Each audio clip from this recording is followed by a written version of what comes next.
The day I sold my invisible company for $4.7 billion was the same day my brother stood on stage at TechFuture announcing his revolutionary algorithm to the world. As his standing ovation echoed through the convention center, my phone buzzed with the final confirmation from my lawyers. The irony wasn't lost on me. While Jason basked in applause for an algorithm that would never work, I had just become one of the richest women in tech for an algorithm that already did. Not that anyone knew I was behind it. My name is Deanna Chin, and for the past 6 years, I've been the invisible architect behind Nexus Intelligence, the most advanced predictive analytics platform in existence. A platform that every major tech company had been trying to reverse engineer without success. A platform that, until today, had no public founder. I sipped my champagne from the back of the auditorium, watching my brother gesture dramatically on stage. Jason had always been the face of our family's tech ambitions. Charismatic, handsome, and utterly confident despite his mediocre coding skills. I've been the quiet one, the support system, as our parents called it. Imagine an algorithm so intuitive it can predict market shifts 3 months in advance with 97% accuracy. Jason proclaimed to the crowd of investors and tech journalists. That's what Chin Dynamics has created. No, that's what I had created 6 years ago, and sold this morning to Geneva Global for a sum that made me nauseous every time I thought about it. As Jason's presentation reached its climax, promising impossible results from hypothetical technology, I slipped out a side door. The text from Geneva's CEO was succinct: transfer complete. Board meeting Monday. Your choice whether to attend in person. For 6 years, I had operated Nexus Intelligence through a maze of shell companies and digital proxies. I coded during sleepless nights, built server farms in anonymous warehouses, and hired remote teams who never knew who signed their paychecks. All while maintaining my public persona as a mid-level developer at a mediocre startup, listening to my brother and parents lament that I lacked ambition. The charade had begun as a necessity. 6 years ago, I pitched my algorithm concept to Chen Ventures, my family's investment firm. Jason, freshly appointed as CEO despite having 3 years less experience than me, had led the rejection. It's derivative, he denounced to the board, most of whom were family friends who'd watched us grow up. Diana has always been talented, but this lacks vision. My parents had nodded sagely. After all, Jason had the Stanford MBA and the TED Talk. I merely had the double PhD in applied mathematics and computer science from MIT. That night, instead of accepting defeat, I made a decision that changed everything. If my family couldn't see my vision, I would build it without them and without anyone knowing I was behind it.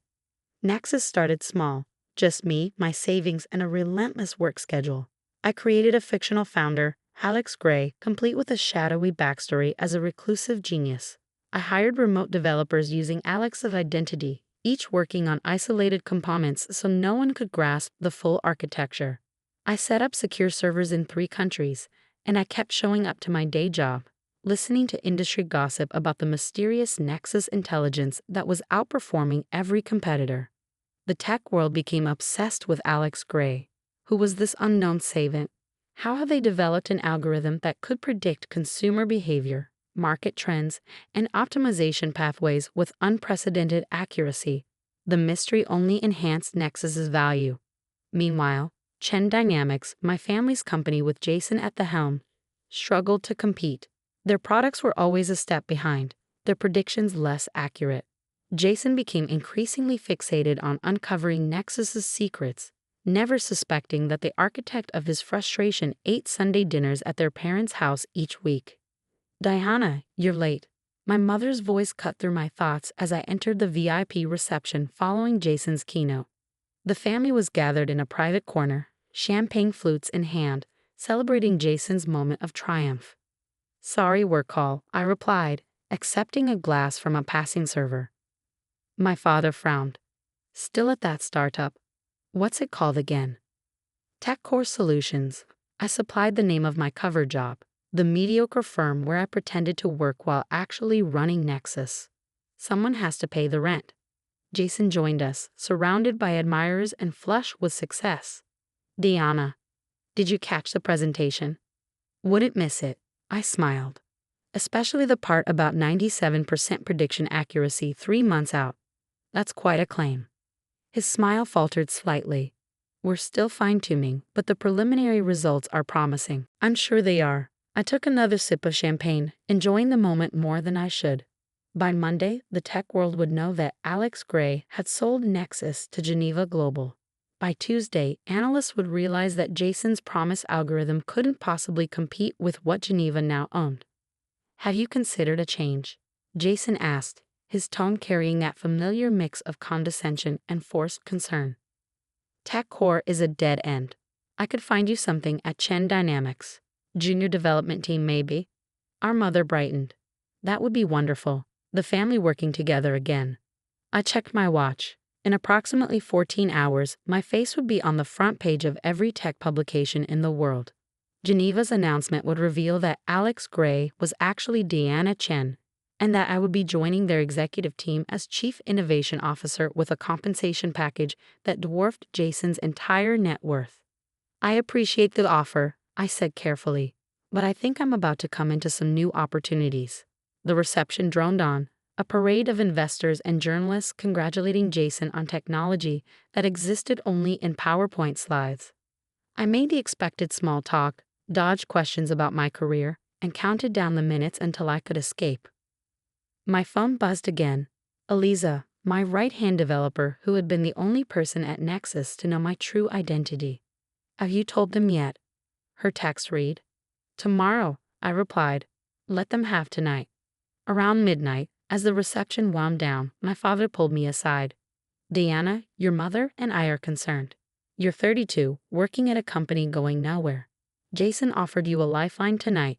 You should take it. For a moment, I considered telling him everything. That for 6 years I'd been building what would become a multi-billion-dollar company. That tomorrow, his underachieving daughter would be revealed as one of the most innovative minds in tech. That the mysterious Alex Gray, who had dominated industry discussions, had been sitting at his dinner table all along. Instead, I just smiled. I'll think about it, Dad. Back in my apartment, modest by San Francisco standards, maintained as part of my cover, I opened my laptop to review Geneva's announcement one last time. The press release was scheduled for 9 a.m. Eastern, with my official introduction as CIO to follow in a video conference at noon. After 6 years of shadows, I was stepping into the light. Morning arrived with a flurry of texts and missed calls. The announcement had dropped, and the tech world was in an uproar. Alex Gray revealed as Deanna Chen, Nexus Intelligence acquired by Geneva Global. The architect behind the most advanced predictive algorithm in the world had been hiding in plain sight. My phone displayed 17 missed calls from Jason, 12 from my parents, and 1 from my former boss at TechCore. Presumably wondering why his unremarkable developer was suddenly tech's biggest story. I ignored them all and dressed carefully for the video conference. Eliza had insisted I upgrade my wardrobe weeks ago in preparation for today. As I buttoned my designer blazer, my doorbell rang insistently. Jason stood in the hallway, still wearing last night's rumpled suit, his expression a mix of shock and betrayal. Is it true? He demanded, pushing past me into the apartment. Good morning to you too, I replied, closing the door. Answer me, Deanna. Are you Alex Gray? Did you sell Nexus to Geneva? I gestured to the Financial Times open on my coffee table, where my photograph appeared above the headline. Net ex-US Mystery sold LVD. Diana CHENREVALD STCH's MOST elusive FOUNDER. It's true, I confirmed. How?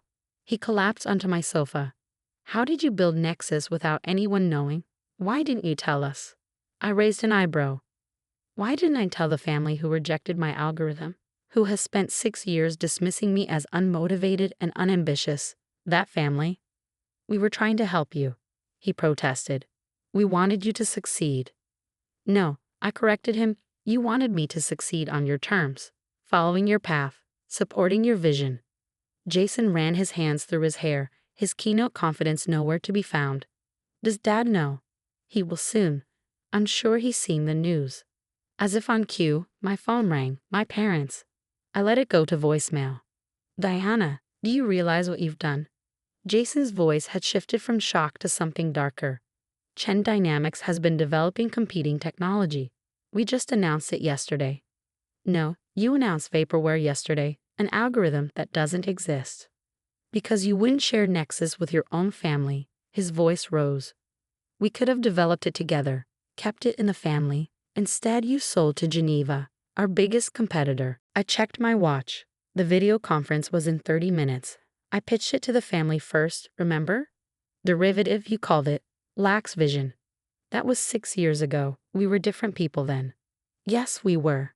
I was naive enough to think my work would be judged on its merits, not on whether I had the right pedigree or charisma to present it.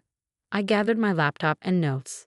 Now, if you'll excuse me, I have a board meeting to attend. He stood, blocking my path. This isn't over, Diana. Chen Dynamics won't go down without a fight. There is no fight, Jason. Geneva now owns the technology that you've been trying to replicate for years. By this time next quarter, your investors will realize you can't deliver what you promised yesterday. I moved past him to the door. Now I really have to go. To your new corner office, he sneered. Is that what this was all about? The money? The title? I paused, hand on the doorknob. No, Jason. It was about building something extraordinary without having to perform or persuade or play the game. It was about the work speaking for itself. I opened the door. The fact that the work is worth $4.7 billion is just a nice bonus. The Geneva board meeting was surreal. Faces I'd only seen in business magazines now nodding respectfully as I outlined my vision for Nexus's future. The CEO, Sandra Reeves, introduced me as the true innovator of our generation, a phrase that would have seemed laughable 24 hours earlier. Afterward, as I returned to my apartment to pack, Geneva had arranged a penthouse overlooking the bay. I found my parents waiting in the lobby. My mother stepped forward first, eyes red-rimmed. Why, Deanna? Why the secrecy? We're family. That's exactly why, I replied, leading them to a quiet corner. I needed to prove I could do this on my own terms. By humiliating your brother. My father's voice was tight. His investors are panicking. The board is calling for an emergency meeting. I didn't plan this to hurt Jason, I said truthfully. The timing was Geneva's decision, not mine. But you must have known what would happen. Yesterday was the biggest day of his career, and you let him go through with it knowing his technology was obsolete before he even announced it. I considered my father's words. Had I wanted Jason to have his moment of glory before reality came crashing down? Perhaps. 6 years of being overlooked had left marks I hadn't fully acknowledged. I'm sorry it played out this way, I said finally. But I'm not sorry for what I built. My mother wiped her eyes. All this time pretending to be someone you're not. I wasn't pretending, Mom. I was protecting my work from exactly the kind of judgment that's happening right now, where my family is more concerned about how this affects Jason than celebrating what I've achieved. As harsh as it sounded, the truth hung between us. In their eyes, my success would always be viewed through the lens of how it impacted the family reputation and Jason's career. We need to discuss damage control, my father said. A family statement, perhaps. Frame this as a collaborative effort that.